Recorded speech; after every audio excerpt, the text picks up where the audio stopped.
Approaching 517 on this Friday morning, hearkening back to that snow that we had early yesterday. I know a lot of you, well, the later risers, not you and me, we saw it.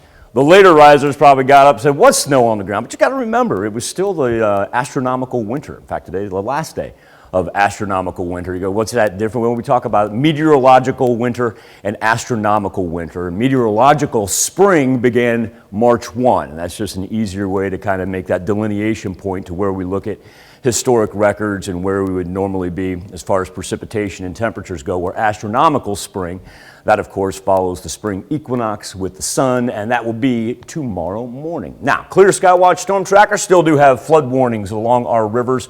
The latest one of those down for northeast Oklahoma on the Neosho River, not expiring until we get into Monday morning. The Skywatch Storm Tracker, finally a chance for the East Coast to kind of calm down. Still little activity there over the Carolinas, but nothing as severe as what they've experienced past couple of days. And then we'll turn our attention to low pressure beginning off the Pacific Northwest that'll slowly creep over the Rockies come the weekend time, play a little role in our weather for the middle of next week.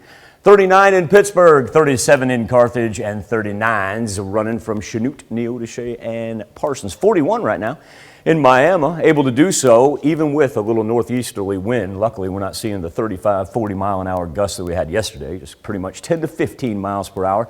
And that's going to allow us to have a nice little warm up, especially comparatively speaking where we were middle of the week. We'll go mid-50s today, whole bunch of sunshine, and then overnight, for those of you who are interested in it, spring begins at 4:37 a.m. with the equinox of Central Daylight Time. Clear and cool tomorrow morning, though, only in the 30s, but just let that sun kick in for Saturday afternoon, and we're going to be able to make it up into the 60s here by the time we get done with the weekend. As a matter of fact, we'll roll back-to-back days in the 60s. It's going to be absolutely delightful, not only for Saturday, but Sunday as well. Now, as we talk about next week, there's a low pressure making its way in off the Pacific right there. It's going to take a while. It's going to have to creep over the Rockies, see how organized that it's able to stay. But then we begin to develop some Gulf moisture down here as well. And the combination of those two, that's usually going to result in thunderstorm activity. So that's why we take advantage of a marvelous weekend.